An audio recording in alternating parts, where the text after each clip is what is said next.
Kesibukan pemerintah Pakistan meningkat seiring dengan segera berakhirnya gencatan senjata antara Amerika Serikat dan Iran.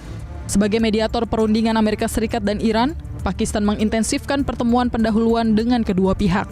Menteri Dalam Negeri Pakistan, Mohsin Naqvi bertemu dengan Duta Besar Iran untuk Pakistan, Reza Amiri Moghadam di Islamabad, untuk membahas persiapan kemungkinan putaran kedua pembicaraan damai dengan Amerika Serikat. Kemendagri Pakistan menegaskan jika semua persiapan telah diselesaikan dan langkah memperketat keamanan untuk delegasi asing sudah disiagakan. Pada awal pekan ini, pihak Kementerian Luar Negeri Iran menyatakan bahwa pihaknya masih belum ada rencana untuk ke Islamabad untuk putaran kedua pembicaraan damai dengan Amerika Serikat. Di hari yang sama, Menteri Mohsin Naqvi juga bertemu dengan pelaksana tugas Duta Besar Amerika Serikat untuk Pakistan, Natalie Baker.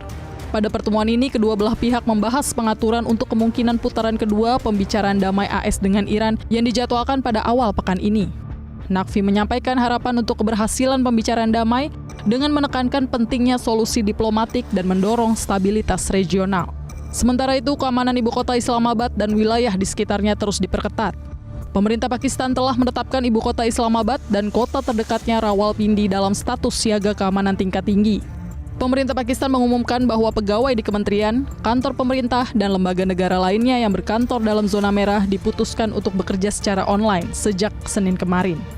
Ada sekitar 20.000 personil polisi, termasuk di dalamnya ratusan personil pasukan elit hingga penembak jitu, telah disiagakan bertugas di kota Islamabad dan Rawalpindi. Pihak berwenang juga telah menangguhkan semua aktivitas transportasi umum dan barang di kedua kota tersebut, serta menutup semua akses masuk ke zona merah.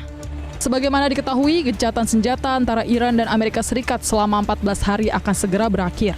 Gencatan senjata yang dimulai pada Rabu 8 April 2026 itu akan berakhir pada Rabu 22 April 2026 atau Kamis 23 April 2026 pukul 7 waktu Indonesia Barat. Namun selama masa gencatan senjata terjadi dinamika yang keras antara Amerika Serikat dan Iran di Selat Hormuz. Amerika Serikat secara resmi mulai memberlakukan blokade angkatan laut di Selat Hormuz bagian luar atau tepatnya di Teluk Oman mulai Senin 13 April 2026 pukul 21 waktu Indonesia Barat. Situasi semakin panas karena kapal tanker berbendera Iran dibajak Amerika Serikat di lokasi tersebut. Mengenai kelanjutan perundingan, sejauh ini Iran menolak melakukan negosiasi dengan Amerika Serikat. Iran justru telah menyiapkan opsi militer baru. Ketua Parlemen Muhammad Bagher Ghalibaf yang berperan penting dalam perundingan mengkritik keras Presiden AS Donald Trump atas keputusannya memberlakukan blokade di Selat Hormuz. Teheran menyatakan hal tersebut merupakan pelanggaran terhadap gencatan senjata yang sudah disepakati. Ghalibaf menyatakan melalui platform X bahwa Trump berupaya menggunakan ancaman untuk mengubah perundingan menjadi meja penyerahan diri atau untuk membenarkan kembali perang. Ia menambahkan Iran telah menyiapkan opsi militer baru. Warga negara Iran yang merupakan dosen Universitas Institute for Islamic Studies di Qom Iran, Qasim Muhammad menjelaskan bahwa hingga saat ini belum ada keputusan bahwa Iran akan mengirim delegasi ke Pakistan. Iran menilai Amerika Serikat tidak serius menjalankan hasil perundingan. Ya, betul, sampai sekarang berdasarkan informasi yang saya baru-baru ini dapat, belum Iran sepakati untuk mengirim delegasi ke Pakistan, ke Islamabad itu, karena itu sudah diumumkan bahwa tindakan yang sekarang ini kami melihat dari pihak yang lain, yaitu Amerika Serikat, itu tidak membuktikan bahwa mereka serius dalam perundingan itu. 2 hari yang lalu kita melihat bahwa ada satu kapal Iran yang diserang dan ditangkap krunya, dan juga ada blokade yang beberapa hari yang lalu itu diletakkan atas pelabuhan-pelabuhan Iran itu, dan Iran sudah umumkan bahwa kami ini juga akan membalas dan tidak akan diam saja kami, dan itu memperlihatkan bahwa pihak yang lain itu tidak mau negosiasi ataupun perundingan yang serius. Ya, betul. Oleh karena itu belum ada delegasi yang dikirim ke Islamabad. Qasim Muhammad juga mengungkapkan bahwa masyarakat Iran mendukung penuh pemerintah untuk melanjutkan perang karena melihat Amerika Serikat menggunakan perundingan sebagai tipuan untuk mempersiapkan diri menyerang Iran.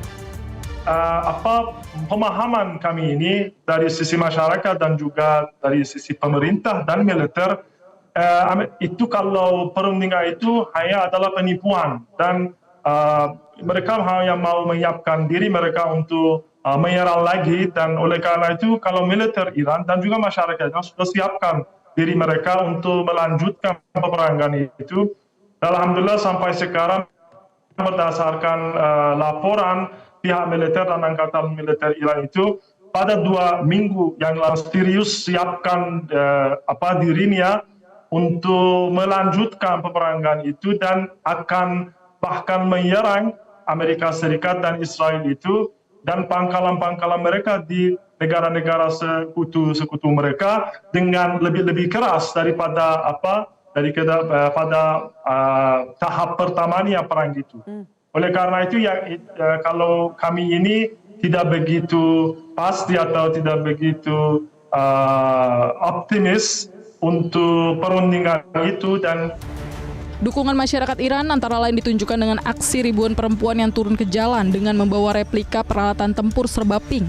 Aksi ini antara lain menampilkan replika rudal Iran pink hingga replika drone Shahid 136 berwarna pink yang ditampilkan sebagai representasi masa depan bahwa generasi muda yang tumbuh dengan semangat keberanian, harapan, dan identitas nasional. Warna pink dalam pawai ini dimaknai sebagai simbol kelembutan yang berpadu dengan keteguhan. Pawai ini juga sebagai bentuk penghormatan kepada anak-anak dan perempuan yang menjadi korban pembantaian yang dilakukan Amerika Serikat dan Israel. که کوچکترینمون بودن شهید کردن ما زنان نمیشینیم ما دلمون به حال اون مادرای میسوزه پرپر شده جوانشون بچه‌هاشون ما هم هستیم فقط مردمون نیستیم این بار با همه تظاهرات و راهپیمایی‌ها فرق می‌کنه ما می‌خوایم به آمریکا و اسرائیل و همه مزدوران دنیا اینو بگیم شما 2000 نیرو می‌خواید برسید آیا واقعا جمعیت رو نمی‌بینید آیا واقعا 2000 نیروتون در برابر این جمعیت دوام خواهند آورد اگر ما هر کدوم فقط نفس بکشیم با یه ها کردن همتون رو باد خواهد بود پس لطفاً سر جاتون بشینید ما صاحب خونه ایم مستاجر نیستیم که شما برای ما تصمیم بگیرید این بار خودمون برای خودمون تصمیم میگیریم مثل همیشه و اجازه نمیدیم که هیچ کس بخواد برای ما تصمیم بگیره. Di pihak lain, Presiden AS Donald Trump pada Minggu 19 April 2026 mengumumkan bahwa perwakilan AS akan terbang ke Islamabad untuk melakukan negosiasi, meski Teheran belum secara resmi memastikan akan berpartisipasi dan menuntut pencabutan blokade. Trump juga mengingatkan bahwa AS akan menargetkan infrastruktur Iran jika Teheran tidak menerima persyaratan Washington untuk mengakhiri konflik. Pernyataan Trump juga menambah kekhawatiran pasar menjelang berakhirnya gencatan senjata pada Selasa malam waktu Washington. If you don't have a deal by Wednesday when the ceasefire ends, will you extend the ceasefire or will you start attacks again? Maybe I won't extend it.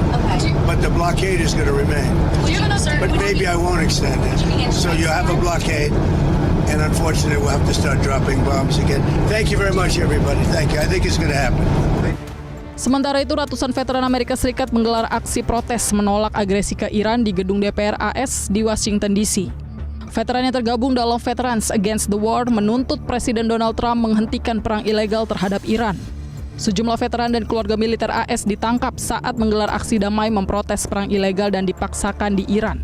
Peserta aksi membawa spanduk bertuliskan "We Can't Afford Another War" dan "End the War on Iran" sebagai protes atas agresi AS yang memakan biaya jumbo sedangkan rakyat AS mengalami berbagai kesulitan. Sementara itu, beberapa peserta aksi lainnya membawa bunga tulip merah untuk menghormati martir di Iran. Para veteran AS ini dengan tegas menentang agresi militer AS dan Zionis ke Iran dan kawasan. Aksi damai ini berakhir dengan penangkapan massal oleh polisi, termasuk seorang veteran disabilitas yang berjalan menggunakan tongkat. Melihat tenggat waktu yang makin mepet dan sikap keras baik dari kubu Amerika Serikat dan Iran, peluang terjadinya perang lagi tampaknya lebih besar ketimbang penyelesaian melalui meja perundingan.